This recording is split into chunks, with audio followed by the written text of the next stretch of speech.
Hola amigos, ¿cómo estáis?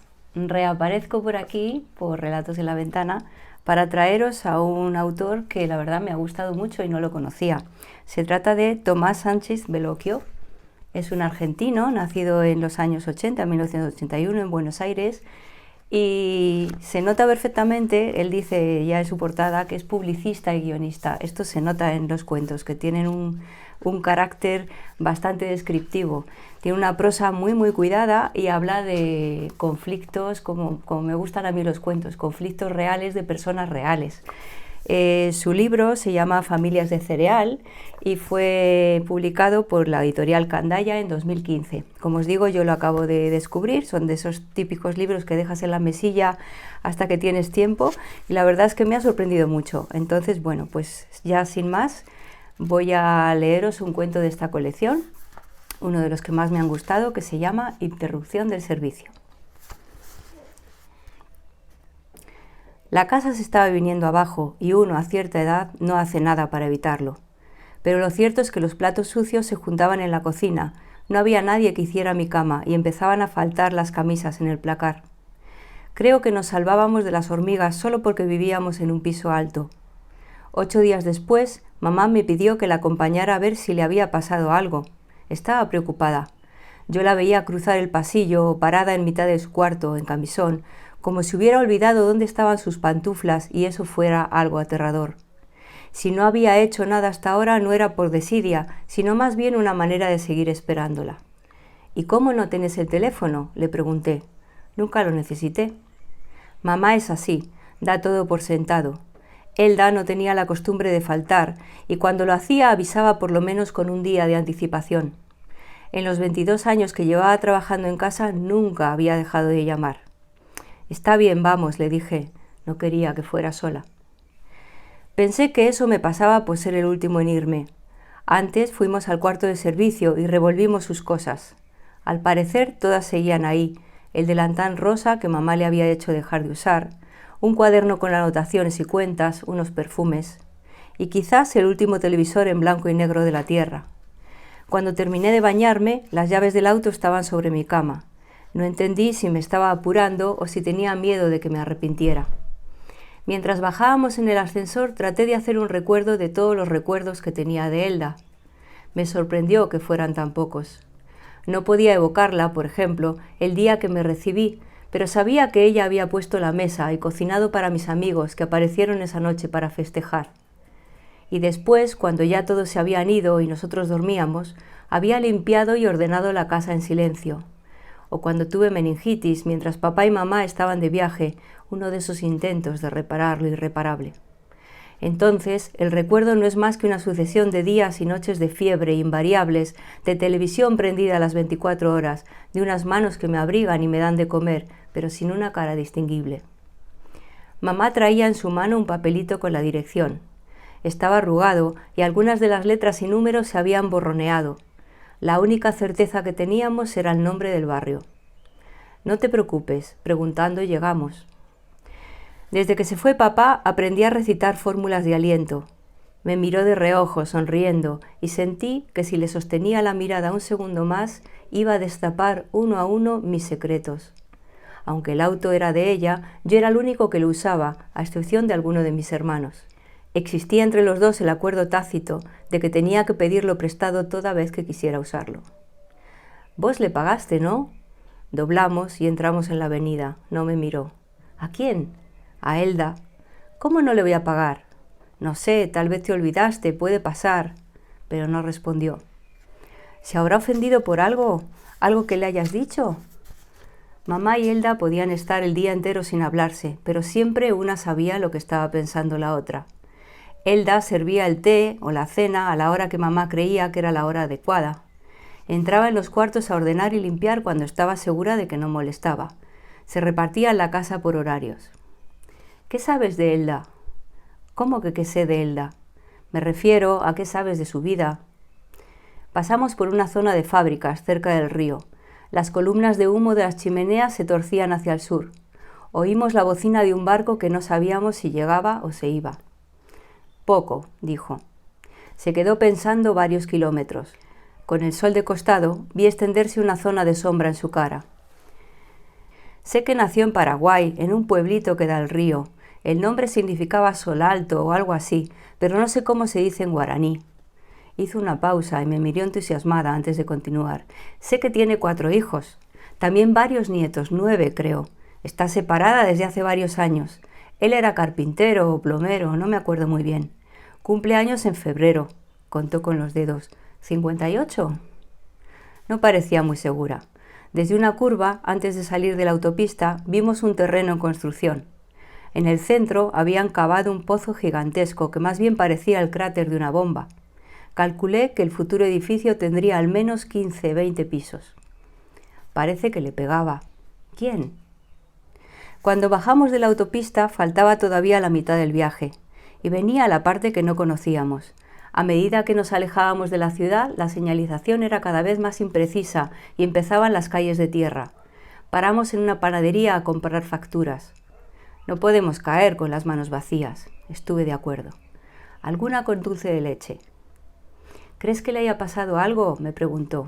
No sé, no creo. Pero entonces tuve la visión de un accidente terrible en el que 2 autos chocaban y se repelían por la violencia del impacto. Quedaban al borde de la ruta, enfrentados. No se veía a nadie moverse adentro. Entonces empezaba a salir humo de las cabinas lentamente y unos minutos después, el fuego. Ninguno de los autos que pasaban por la ruta se detenía. Si vuelve, voy a prestarle más atención. Pasamos por un barrio de casas iguales, con sus tanques de agua arriba, imitando chimeneas. Algunas estaban habitadas, pese a que parecían a medio construir. Llegamos a una calle muy angosta, en la que los autos que venían de frente nos obligaban a tirarnos contra la banquina. Desde sus asientos, con el parabrisas de por medio y las manos aferradas al volante, los conductores nos miraban. Era evidente que no sabíamos a dónde nos habíamos metido.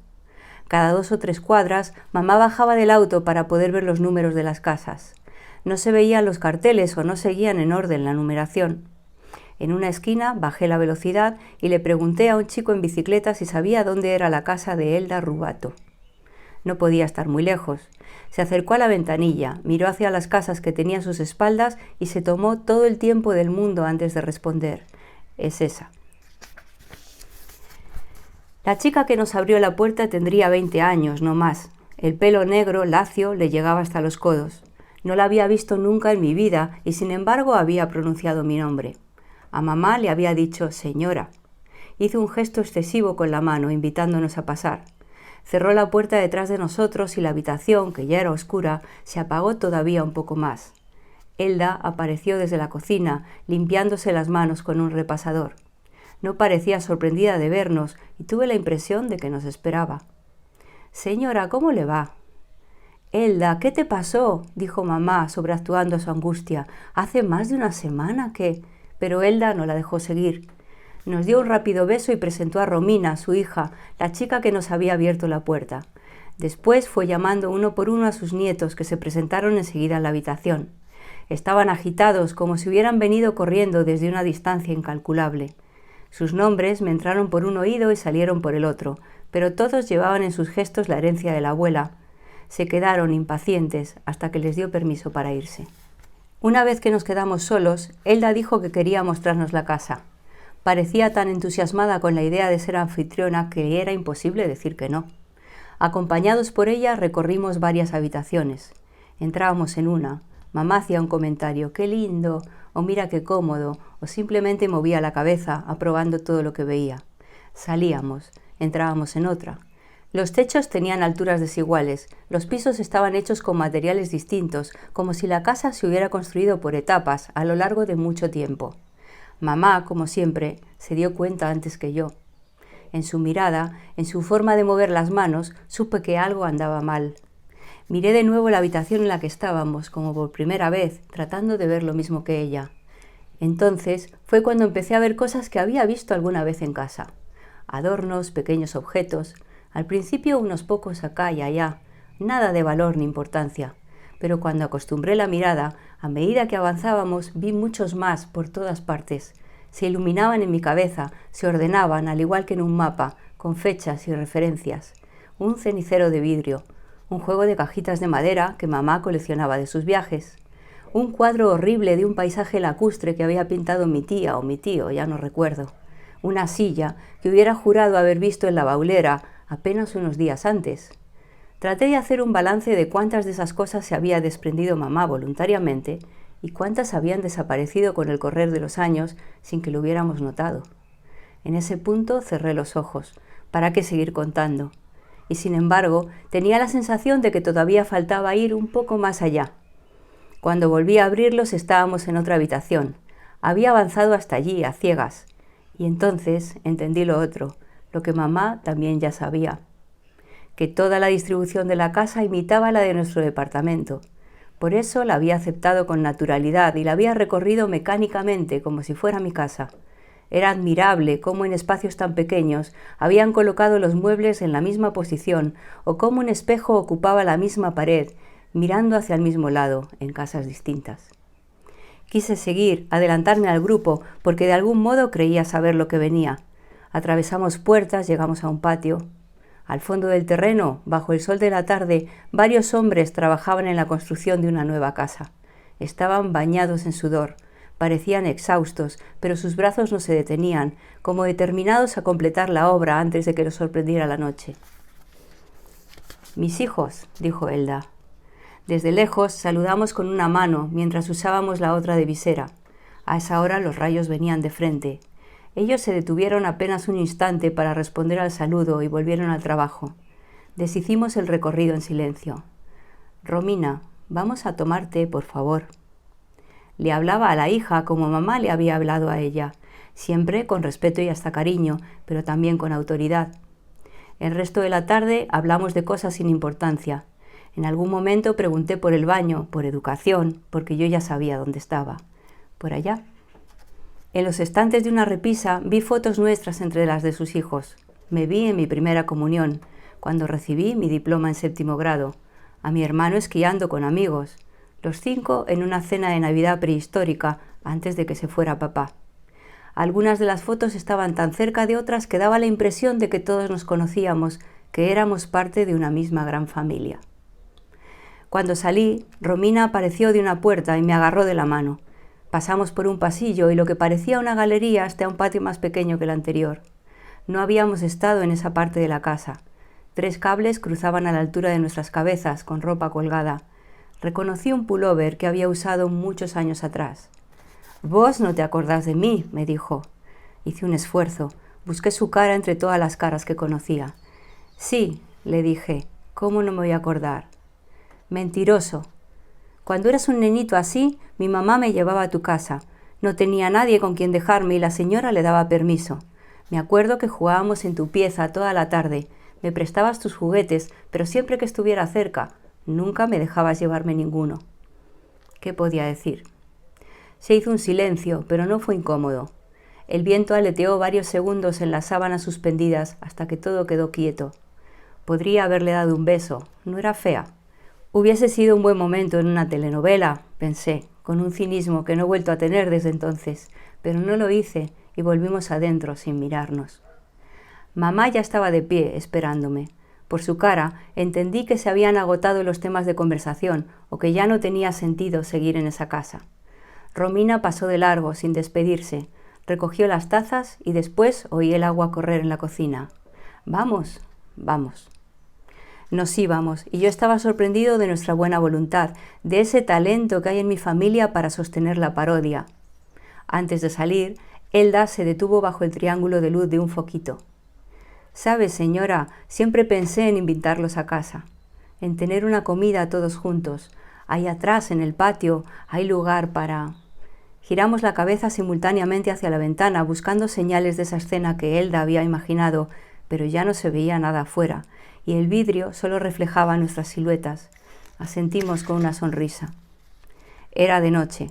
Con amplios espacios en sombra, el barrio no nos parecía tan feo ahora. Había olor a naranjas o mandarinas, cítrico seguro.